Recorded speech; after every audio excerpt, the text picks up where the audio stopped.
Hey guys, thanks for watching. During all the craziness in the world, one of the side effects that happened after all the different tours have closed and almost every golf course has either been limited or completely closed has been that a lot of Korn Ferry Tour players or PGA Tour Latino America players, Canadian Tour guys have been putting out notices that they'll do a swing analysis for like extremely cheap. So during that, I saw that one of the guys that I follow, Stephen Fox, who won the 2012 US Amateur, really good golfer. He's on the PGA Tour Latino America. He's 29 now, so yeah, he won that when he was, I think, 21. He put out that for $10, he would look at your swing and kind of do an analysis of it and offer some tips and advice for your swing. So I thought, okay, I'll try that. I like Stephen, so I sent him this face on. And he also asked for a down the line, so I sent him this down the line. So that was from like about a week ago, and I was not hitting it well that day at all. Recently, before all this stuff happened, I've not been playing much golf. I've not been practicing very much.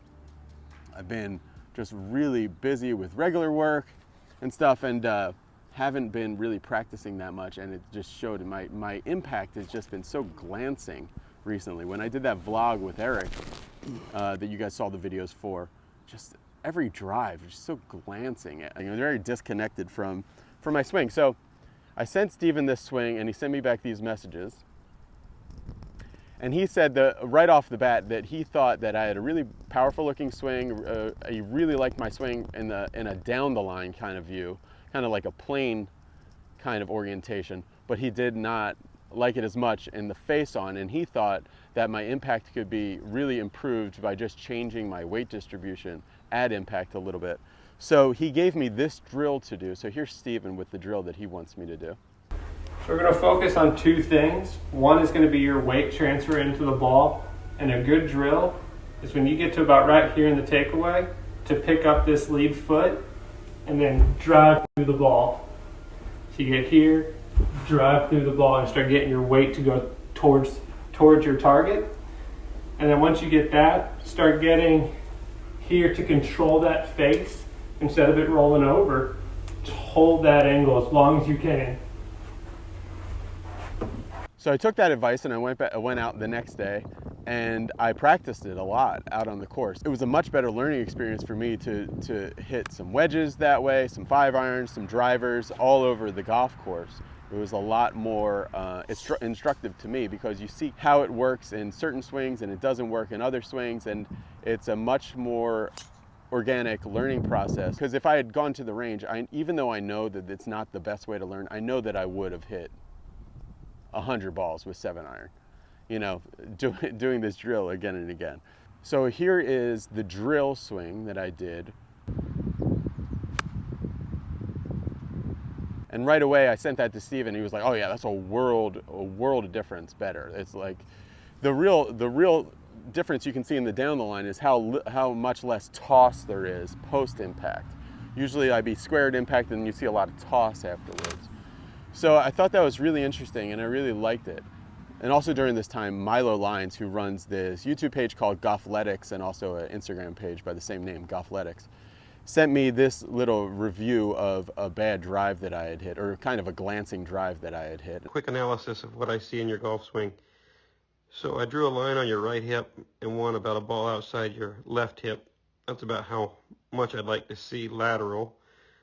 Line on top of your head and a line on the zipper on your shirt. Now as you start back, you kind of break the line on your right leg. So I'd like to see you stay inside of that and actually move about the amount you did the other way, adding a little bit of depth in your hips.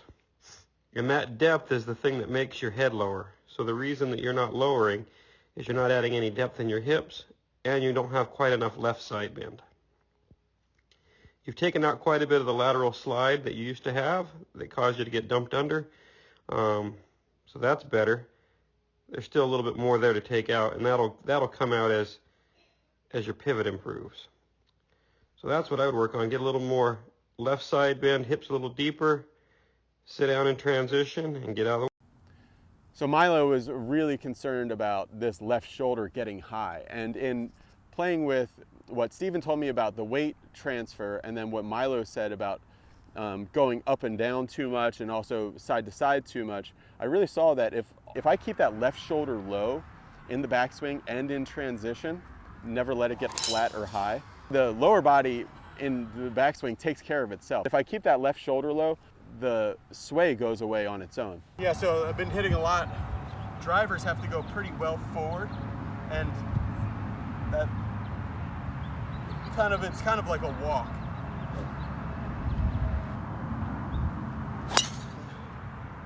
There we go.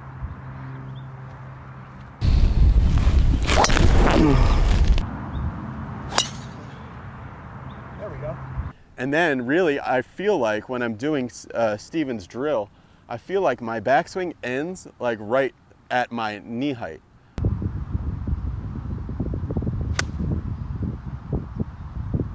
Oh, how good is that?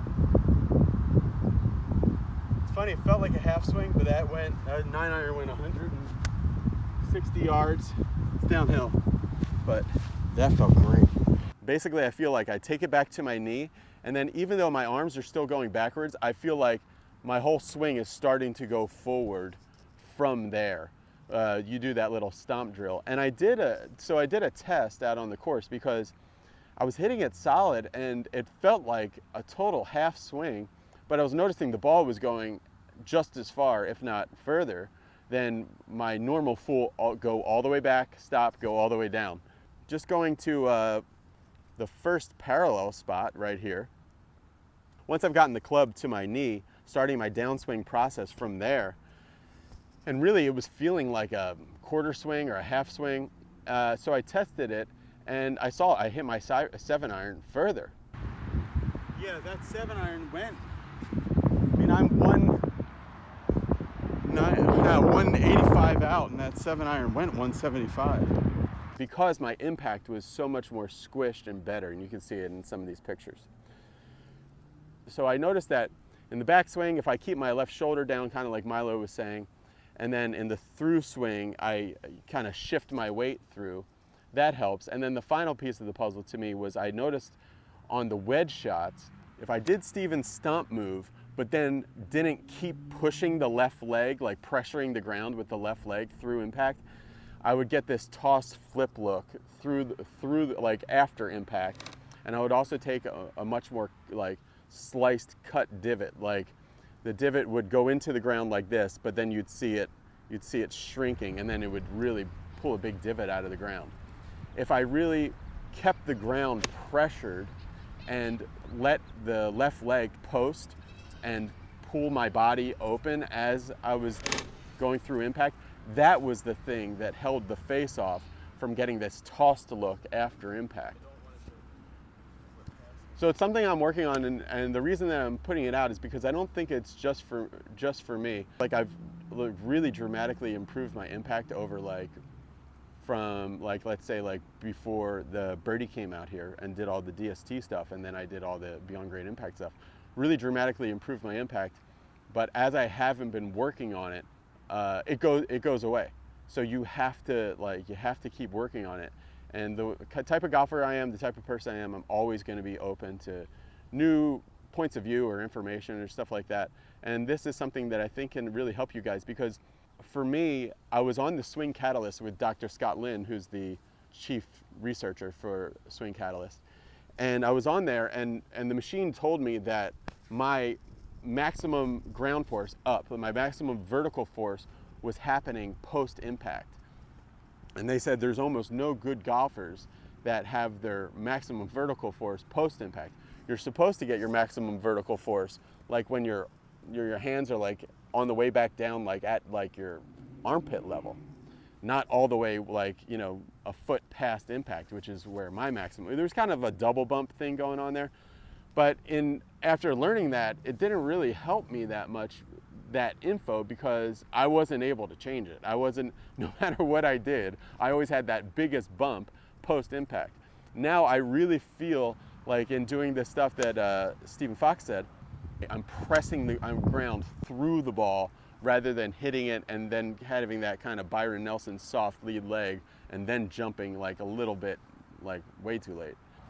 And the other thing is, like, somebody wrote me that they said, well, hey, I've been telling you for a long time that you have to get more rotational, get more open, use the ground in a different way and do this.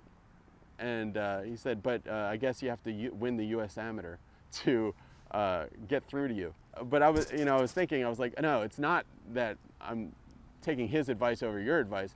It's just, to me, there's a huge difference in saying, hey, you need to do A, B, C, and D, rather than do this drill and see how it feels. Because anybody can see, like, hey, you're over the top, or hey, you're casting, or hey, you're flipped at the bottom. Yeah, like, anyone can see that. But what is going to be the thing that's going to make the good stuff happen? That's where real improvement starts. So huge thank you to Steven. A real big thanks to Milo Lines as well. You guys can find them. I'll put a link to their Instagrams. All right, thanks for watching, everybody. Click the subscribe button. It really helps the channel. Go visit those guys. I know that they appreciate the support. And also, all the coaches on Be Better that have been on Be Better Golf, I believe, are offering some kind of special during these very, very strange times that hopefully are going to start to get better. But who knows? Maybe it'll get worse before it gets better. We'll see. Thanks for watching, guys. Bye.